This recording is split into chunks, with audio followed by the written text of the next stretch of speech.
Baldur's Gate was developed by BioWare and published by Interplay in 1998, with an enhanced edition released by Beamdog in 2012. I love Dungeons & Dragons, and this game is a big part of why. Back when I was about 16 or so, my girlfriend at the time's mom let me borrow this game just when I was first hearing about Dungeons & Dragons from my local comic book store, which I now run games at every week. Check this box out. It comes with, of course, all of the discs for the game. I've also got a Tales from the Sword Coast expansion in a somewhat broken jewel case here. We got quick reference cards for both the base game and the Tales of the Sword Coast expansion pack. You've got the troubleshooting guide. We've got manuals for both the base game and the Tales of the Sword Coast expansion. Look at the size of this manual. It is one of the biggest game manuals I've seen. It's got information for every possible thing you could think of in the game. Definitely worth a read before you start playing. I think the digital editions that you get now have a form of this manual that you can read as well. I think this is about as big as a Dungeons & Dragons Player's Handbook was at the time. The Tales of the Sword Coast expansion manual, not quite as big, but still chock full of lovely, wonderful info on items and spells and everything else you could think of. And last but not least, the lovely and wonderful Sword Coast map that has everything from Nashkel all the way up to the city of Baldur's Gate. And on the reverse, there's the map of Baldur's Gate itself. These days, you can get the original version on GOG, but only if you have the enhanced edition already, and only if you jump through a few hoops. It's the enhanced edition I'll be going over in this video, and that's for a few reasons. For one, if you buy the game today, that's what you're going to get. And for two, this is one of those rare occasions where I really feel like the enhanced edition is actually better than the original edition, even though it does have its own problems. But we're going to get into all that. When you start the game, you'll be brought into the character creation screen.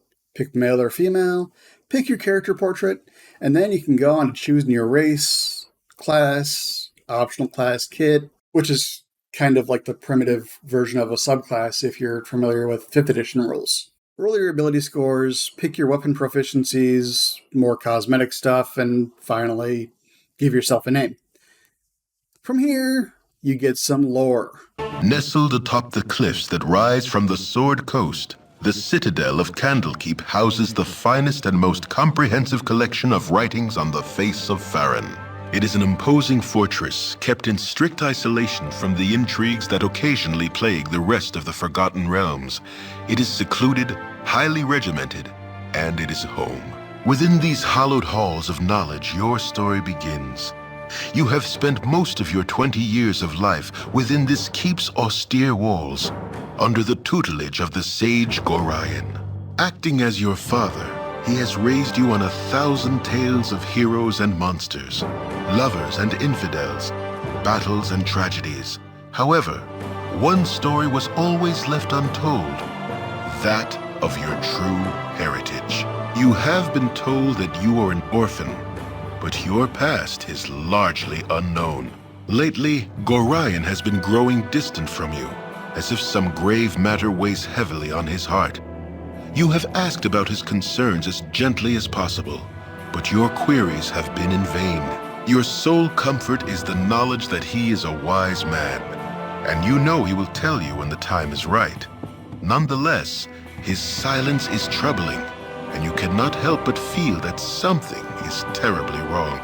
Today, Gorion has appeared more agitated than ever, and now he has uncharacteristically interrupted your chores in the middle of the day, imparting hurried instructions for you to equip yourself for travel.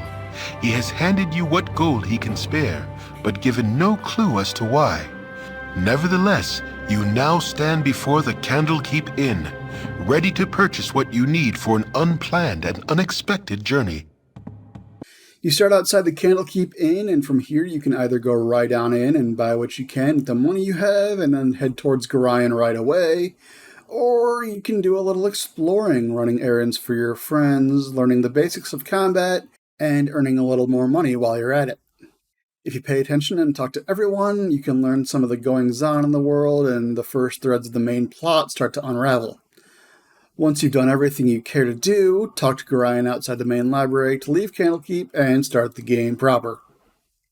As with most CRPGs, the premise is divided into 3 parts: combat, exploration, and questing. And combat is brutal. At level 1, you can get absolutely destroyed in one hit by something as simple as a wolf. Some creatures like gibberlings are easier to deal with, especially in small numbers, but you're quickly going to find that combat is largely influenced by RNG. This makes sense, after all. Baldur's Gate uses a modified version of the 2nd edition Dungeons & Dragons rule set, but unless that RNG is on your side, you're going to have a real bad day real quick.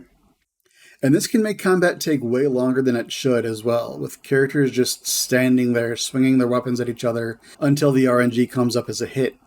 In a true turn-based game, this is less of an issue, but in a game where there's at least the illusion of real-time, it just feels clunky. Combat is done in a sort of not really real-time.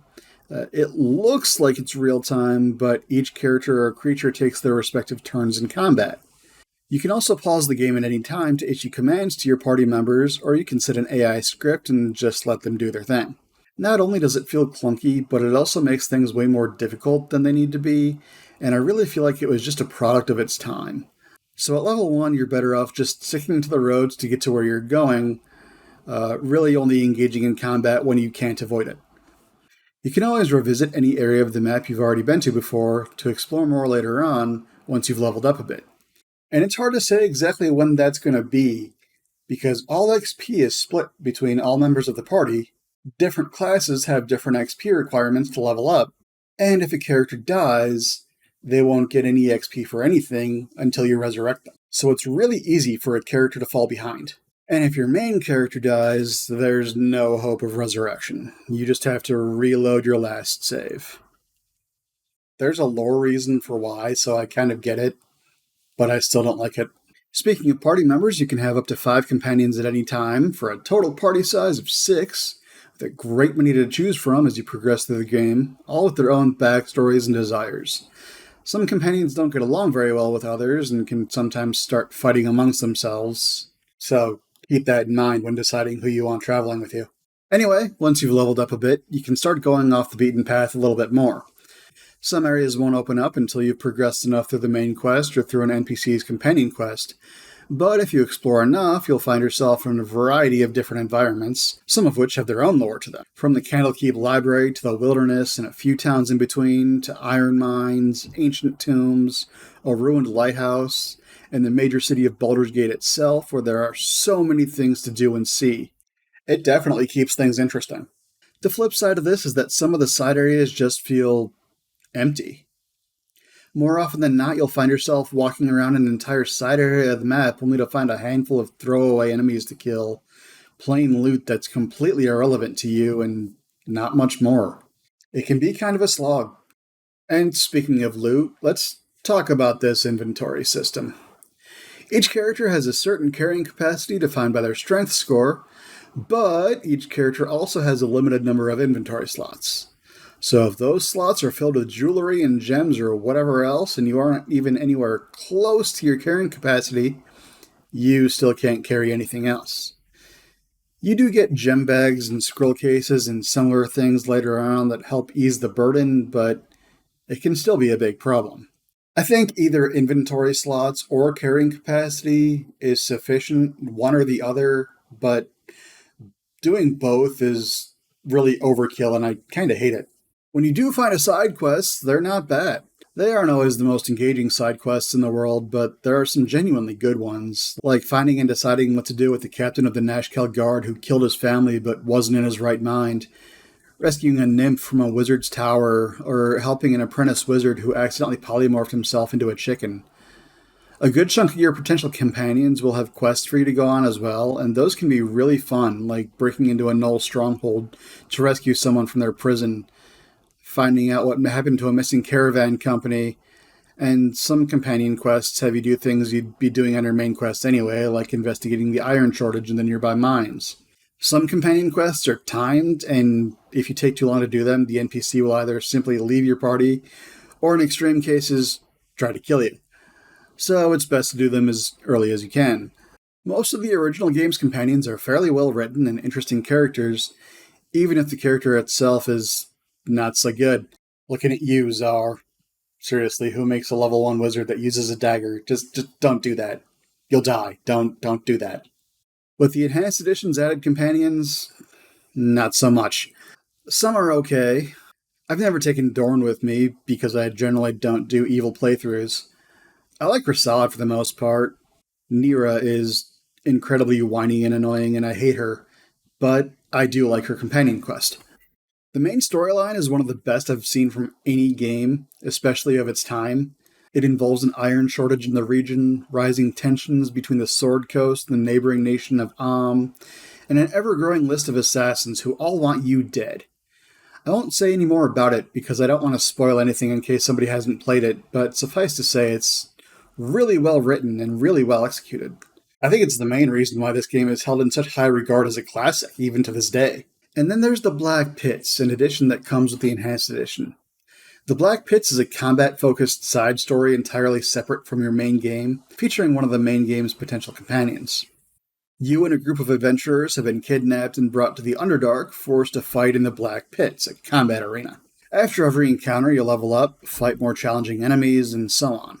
There's a story of sorts here, but it's not very interesting, and I don't find myself playing through this mode very often. I guess if you really like the real-time with pause combat more than I do, you'll like it more. As I mentioned earlier in the video, you can get the Classic Edition if you already own the Enhanced Edition on GOG, but aside from nostalgia, I really don't see a reason to play it. It's a pain to get running on modern hardware for one, and for two, the quality of life improvements that the Enhanced Edition add really just make the Classic Edition harder to get into. I started recording footage from the classic version for this video, but didn't get very far before I came to my senses. Things like being able to press the tab key to highlight objects you can interact with, being able to hold more arrows or crossbow bolts, the game actually pausing when you go into your inventory screen, and being able to see at a glance which party members can benefit best from items in someone's inventory are things that make the Enhanced Edition worth it. Plus, it has a story mode, which basically makes your entire party invincible if you just want to play through the game for the writing and don't want to deal with any of its systems. So yeah, maybe the classic version of Baldur's Gate hasn't aged particularly well, but thanks to the Enhanced Edition fixing some of the game's more poorly aged mechanics, it's definitely a game that's still worth playing today, especially with Baldur's Gate 3 right around the corner. If you're a fan of D&D or RPGs in general, if you're a fan of the Forgotten Realms setting, definitely play Baldur's Gate. Let me know what you think of Baldur's Gate in the comments down below, and then click on one of these things. One of them is a video of mine you can watch, the other one is a subscribe button. If you click on the subscribe button, thank you. If you've already clicked on the subscribe button, thank you. If you've gotten this far into the video and are still paying attention, thank you. I'll see you in the next one. You must gather your party before venturing forth. You must gather your party before venturing forth. You must gather your party before venturing forth. You must gather your